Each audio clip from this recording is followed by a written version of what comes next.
దేవుడు ఒక శబ్దముతో మాట్లాడినట్లుగా అతను విన్నాడు. ఆయన అంటున్నాడు, వద్దు ప్రభువా, నిషిద్ధమైనది అపవిత్రమైనది ఏదైనను నేను ఎన్నడూ తినలేదు అని చెప్పాడు. దేవుడు పవిత్రము చేసిన దానిని నువ్వు నిషిద్ధమైనదిగా ఎంచవద్దు అని రెండవ మారు ఆ శబ్దము అతనికి వినబడింది. అలాగా ముమ్మారు జరిగింది. వెంటనే ఆ పాత్ర ఆకాశానికి ఎత్తబడింది. ఈ దర్శనము అర్థం ఏంటా, ఏమై ఉంటుందో అని ఆలోచిస్తూ ఉన్నాడు. ఈలోపు కొర్నేలి ద్వారా పంపబడినటువంటి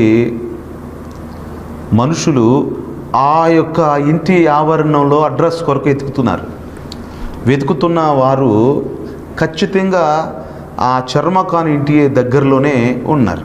ఈ దర్శనం ఏంటో అని ఆలోచిస్తూ ఉండగా దేవుని ఆత్మ అతనితో చెప్పిన మాట, కింద దిగి మనుషులు నిన్ను వెతుకుతున్నారు, ఏమాత్రము సందేహించకుండా వారితో వెళ్ళమని దేవుడు ప్రేరణ ద్వారా చెప్పాడు. ఈలోపు ఆ ఇద్దరు మనుషులు వచ్చారు, అతన్ని తీసుకొని వెళ్ళారు. జరిగిందంతా కూడా వివరంగా చెప్పారు. ఆ రోజు ఉండి తర్వాత రోజు వారితో కూడా బయలుదేరి వెళ్ళాడు. కైసరులోకి ప్రవేశించాడు. కొర్నేలి ఈలోపు తన ముఖ్య స్నేహితులు, బంధువులందరికీ కబురు పెట్టాడు. ఆ ప్రాంతాలలో, ఆ గ్రామంలో, ఆ పల్లెటూరుల్లో ఎక్కడెక్కడైతే తన రక్త సంబంధికులు ఉన్నారో, ఎవరైతే తోబుట్టువులు ఉన్నారో, నా అనేవారు ఎవరున్నారు, స్నేహంగా ఉండేవారు ఎంతమంది ఉన్నారు, ముఖ్య స్నేహితులు ఎంతమంది ఉన్నారో వారందరి దగ్గరికి వెళ్ళాడు. వెళ్ళి అందరికీ కబురు పంపాడు. అందరూ రండి, పలానా రోజు మా ఇంట్లో ప్రార్థన జరుగుతుంది అన్నట్టుగా కబురు పెట్టాడు. ఒక శుభకార్యాన్ని పిలిచినట్టు. ఏమండి, ఇప్పుడు మన జీవితంలో ఏదైనా పుట్టినరోజు జరిగిందనుకోండి, ఎంతమందిని పిలుస్తాం? మన బంధువుల్లో అందరూ వస్తారు. ఒక పెళ్ళి జరిగిందనుకో, ఎంతమందిని పిలుస్తాం? 500 మంది, 600 మంది వస్తారు పెళ్ళికి. ఎవరైనా పొరపాటున ఎక్స్పైర్ అయిపోతే, చనిపోతే ఎన్నో వందల మంది చూడటానికి వస్తారు. అంటే వారందరూ మన బంధువులే, స్నేహితులే కదా. మరి మనం ప్రార్థన జరిపించుకున్నప్పుడు స్తుతి కూటమే కానీ, ఏదైనా కృతజ్ఞత కూటమే కానీ పెట్టుకుంటున్నప్పుడు ఎంతమందిని పిలుస్తున్నాం? మన బంధువులు, స్నేహితులు చాలామంది ఉన్నారు. వారందరికీ ఈ వర్తమానం ఏంటో, ఈ సంగతి ఏంటో తెలుసుకోవాలి, తెలియచెప్పాలి. ఆసక్తితో దైవ సేవకుణ్ణి పిలిపించుకున్నాడు. ఈలోపు వారందరినీ ఇంట్లో చేర్చాడు. వారికి భోజనం ఏర్పాటు చేసి ఉంటాడు. వాళ్ళందరూ కూడా లోపల కూర్చొని సేవకుని కొరకు ఎదురు చూస్తున్నారు.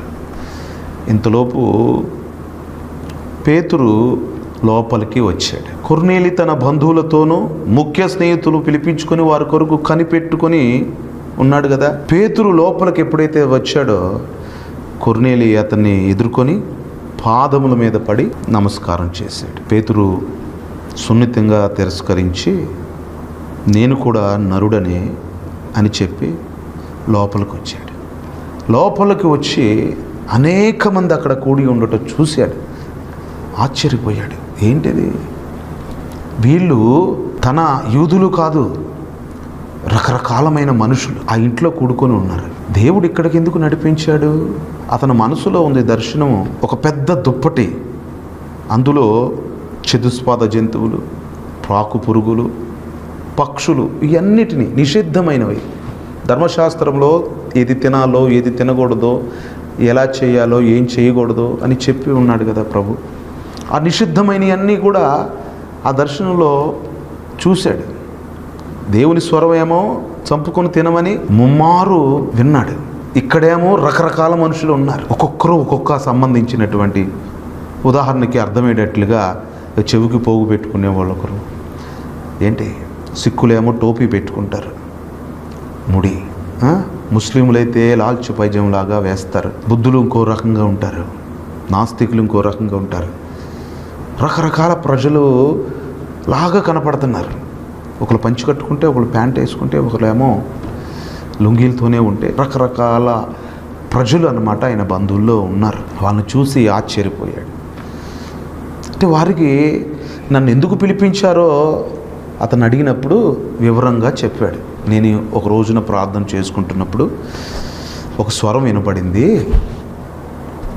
నీ ధర్మకార్యాలు ప్రార్థనలు సన్నిధికి చేరినవి, ఫలానా వ్యక్తి అక్కడ ఉన్నాడు, పిలిపించుకొని యొప్పేకి వర్తమానం పంపి ఆ సీమోను ఇంట ఉన్నటువంటి అతన్ని పిలిపించుకొని అతను చెప్పిన మాట వినాలని హెచ్చరిక పొందినవాడని నిన్ను పిలిపించాను. నువ్వు ఏదైతే ఆజ్ఞాపిస్తావో వినుటకు మేమందరము ఇక్కడ కూడి ఉన్నాము అని చెప్పాడు. పేతురు నోరు తెరిచి ఇట్లా అన్నాడు, దేవుడు పక్షపాతి కాదని నేను నిజముగా గ్రహించాను. ప్రతి జనములో ఆయనకు భయపడి నీతిగా నడుచుకునే వారిని ఆయన అంగీకరిస్తాడు అని అర్థం చేసుకుని యేసుక్రీస్తు గురించి వివరంగా చెప్పడం ప్రారంభించాడు. బాప్తిసం ప్రకటించిన తర్వాత యేసుక్రీస్తు ప్రభు గలిలయ మొదలుకొని యోదయ అంతటా ప్రసిద్ధమైన సంగతి మీకు తెలుసు. అదేమంటే దేవుడు నజరేయుడైన యేసుని పరిశుద్ధాత్మతోనూ శక్తితోనూ అభిషేకించినది. అపవాది చేత పీడించబడుతున్న వారందరినీ స్వస్థపరుస్తూ సంచారం చేస్తూ ఉన్నాడు. ఆయన యూదు దేశమందును యెరూషలేమందును చేసిన వాటన్నిటికీ మేము సాక్షులు. ఆయనను వారు మ్రానుకి వేలాడదీసి చంపిరే. దేవుడు 3వ దినంన ఆయనను లేపాడు. ఆ మృతులో నుండి లేచిన తర్వాత ఆయన ముందుగా ఏర్పరచుకొనిన మమ్ములను ఆయన కలుసుకున్నాడు. ఆ ప్రత్యక్షత మాకు అనుగ్రహించాడు. సజీవులకు మృతులకు న్యాయాధిపతిగా నియమించిన వాడు ఈయనే అని ప్రజలకు ప్రకటించి సాక్ష్యం ఇవ్వాలని మాకు ఆజ్ఞాపించాడు. ఇలాగ అనేక సంగతులు వాక్యాన్ని సువార్తని వారికి చెబుతున్నప్పుడు బోధ వింటున్న వారందరి మీద పరిశుద్ధాత్మ వారి మీదకి వచ్చి దిగిను అని రాయబడి ఉంది. పరిశుద్ధాత్మను వారి మీదకి దిగి రావటంతో వారు పరిశుద్ధాత్మ పూర్ణులై భాషలు మాట్లాడుతూ దేవుని ఘనపరుస్తూ ఉన్నారు. ఆశ్చర్యపోయాడు. మనవలే వీరు కూడా పరిశుద్ధాత్మను పొందారు. వీరు బాప్తిసం పొందకుండా ఎవడైనను నీళ్లకు ఆటంకము చేయగలడా అని చెప్పి యేసుక్రీస్తు నామమందు వారు బాప్తిసం పొందవాలని ఆజ్ఞాపించాడు. తర్వాత కొన్ని రోజులు అక్కడ ఉండమని వేడుకున్నారు. ఇది జరిగింది కొర్నేలియు జీవితంలో. అప్పుడు అంతటితోనే ఆ ప్రార్థన ఆగలేదు.